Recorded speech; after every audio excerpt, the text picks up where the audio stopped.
ओम शांति। आज 31 मई 2021 है और आज के बाबा के साकार रूप से चले हुए मधुर महावाक्यों को स्पष्ट करेंगी आदरणीय आशा दीदी। ओम शांति दीदी।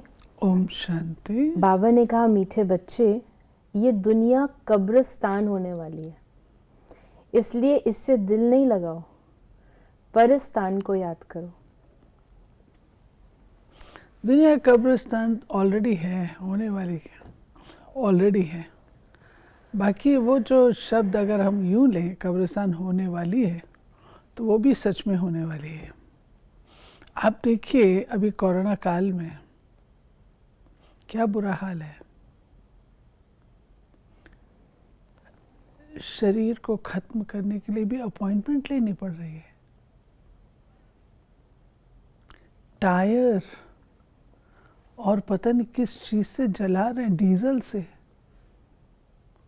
लकड़ी नहीं है।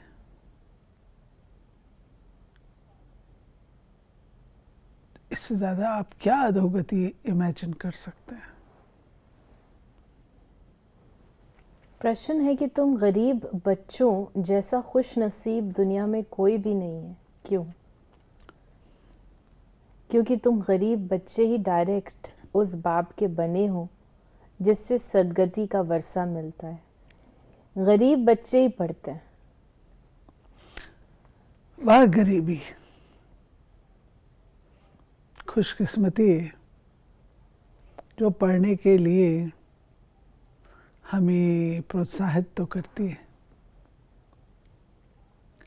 अमीरी हो तो व्यक्ति परवाह नहीं करेगा और भगवान के दिए हुए भाग्य से वंचित रहेगा।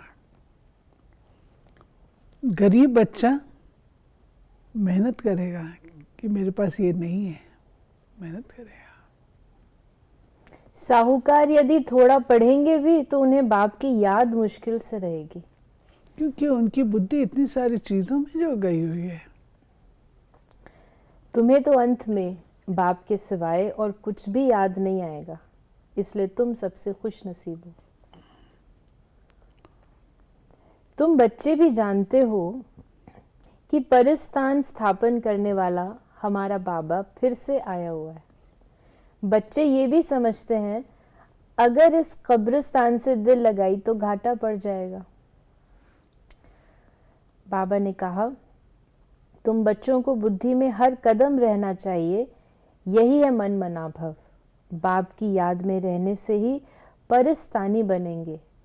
भारत परिस्तान था और खंड परिस्तान नहीं बनते हैं। भारत की महिमा महान है। बाबा भारत को ही परिस्तान बनाने आते कब्रिस्तान से। बाबा ने कहा कि सब मनुष्य मात्र शांति को ढूंढते रहते हैं, कहाँ से शांति मिलेगी। अब ये सवाल तो सारी दुनिया का है कि दुनिया में शांति कैसे हो। मनुष्यों को ये पता नहीं कि हम सब वास्तव में शांति धाम के रहने वाले हैं। शांति धाम में आत्मा शांत रहती है, फिर यहाँ आती है पाठ बजाने। अभी तुम पुरुषार्थ कर रहे हो सुख धाम जाने वाया शांति धाम। बाबा ने कहा कि तुम बच्चों को रोज रिफ्रेश किया जाता है। बाप और वर्षे को याद करो। भक्ति मार्ग में भी ये चला आता है। हमेशा उंगली दिखाते हैं कि परमात्मा को याद करो, परमात्मा अथवा अल्लाह वहाँ है, परंतु सिर्फ ऐसे ही याद करने से कुछ होता थोड़े है। उनको ये भी पता नहीं कि याद से क्या फायदा होगा, उनसे हमारा क्या संबंध है, जानते ही नहीं। दुख के समय पुकारते हैं, हे राम। आत्मा याद करती है। तुम्हारी बुद्धि में आता है कि हम सब एक बाप की संतान हैं, तो फिर दुख क्यों होना चाहिए। तो बाबा ने जैसे पहले कहा कि तुम बच्चे अभी समझते हो भल करोड़पति हैं परंतु कितने दुखी हैं। तुम कहेंगे हमारे जैसा खुश नसीब और कोई नहीं। हम डायरेक्ट बाप के बने हैं जिससे सदगति का वर्षा मिलता है। बड़े बड़े आदमी कभी भी ऊंच पद पा न सके, जो गरीब हैं वो साहूकार बन जाते हैं। पढ़ते तुम हो, वो तो अनपढ़ है।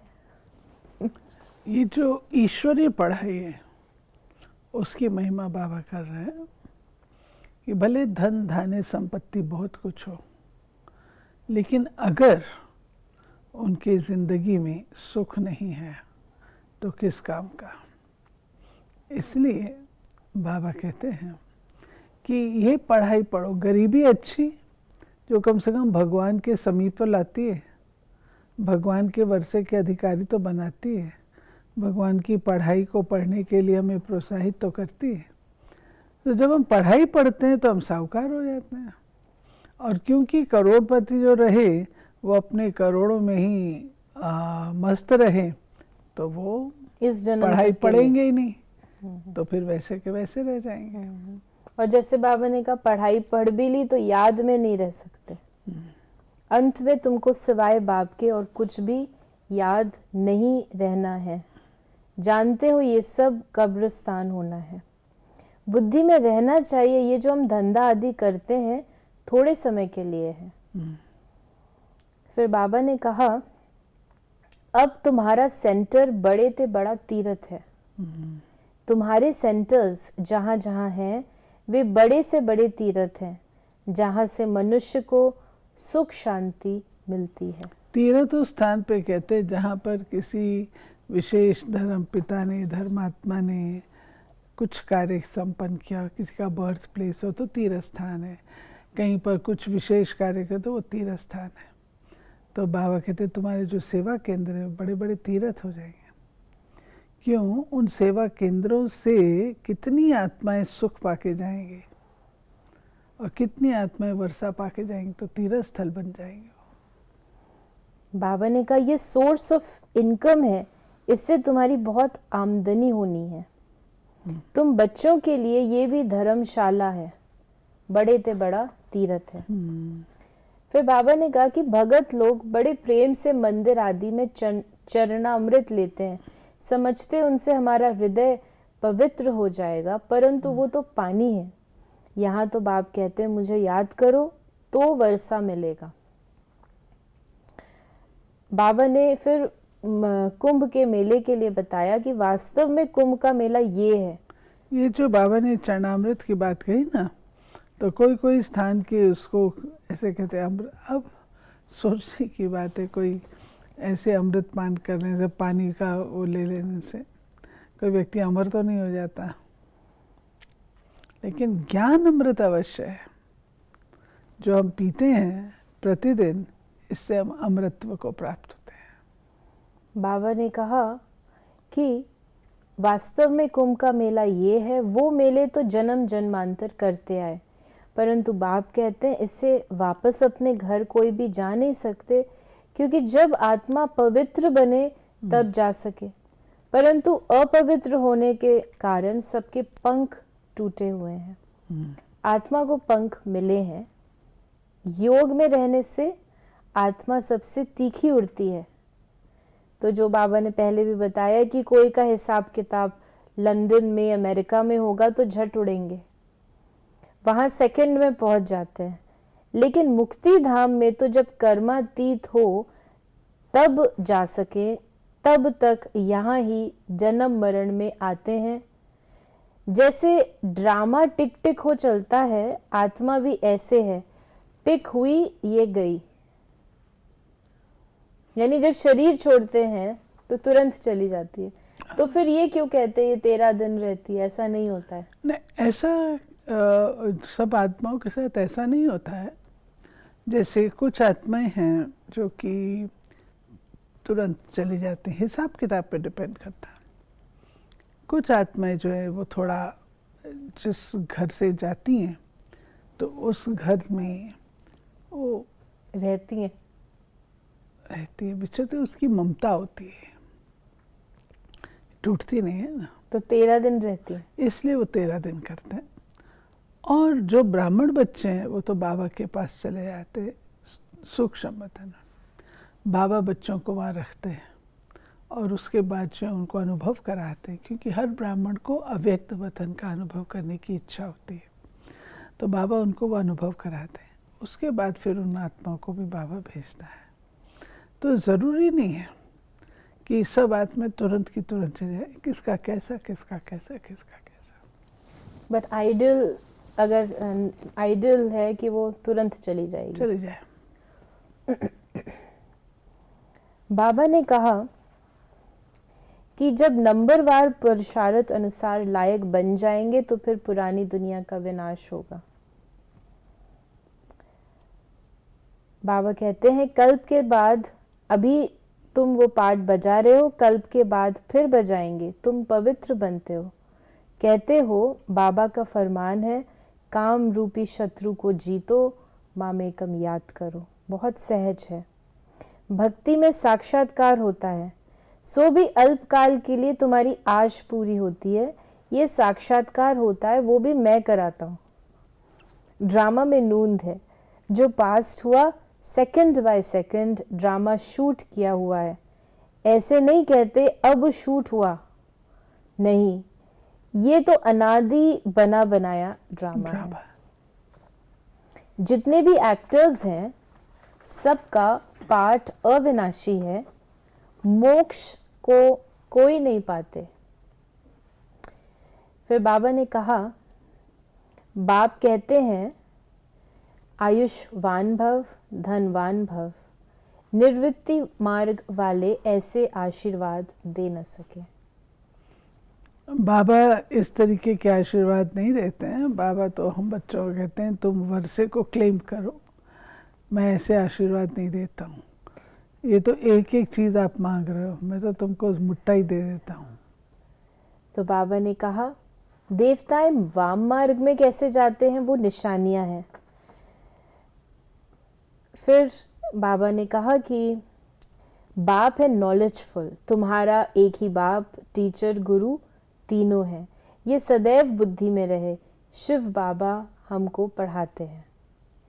ये बेहद की पढ़ाई है जिससे तुम नॉलेजफुल बन गए हो। जो बाप के पास है वो तुमको सिखाते हैं। तुम भी सबको ये बताते हो, बाप को याद करो तो 21 जन्मों के लिए वर्षा मिलेगा। पारलौकिक बाप, लौकिक बाप से हद का वर्षा, और वो भी मिलता है नहीं मिलता आजकल कोई गारंटी नहीं।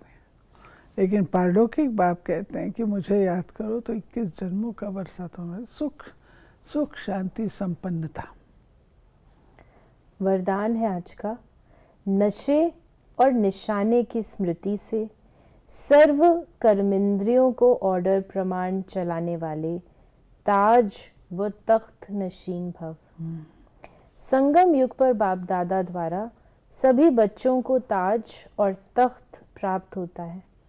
प्योरिटी का भी ताज है तो जिम्मेवारियों का भी ताज है। अकाल तख्त भी है तो दिल तख्त नशीन भी हो।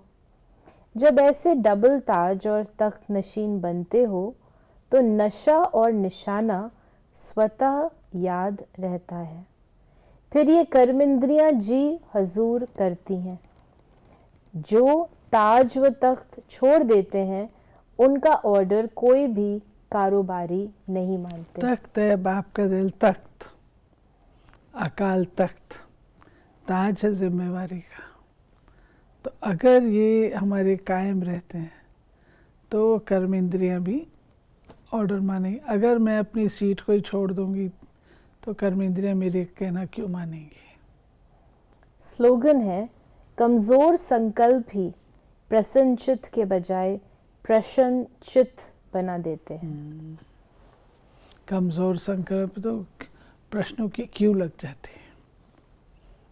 तो ये थे बाबा के आज के महावाक्यों का स्पष्टीकरण। यदि आपके मन में कोई सवाल है तो आप उसे व्हाट्सएप करें या SMS करें 8826599309 पर। ओम शांति।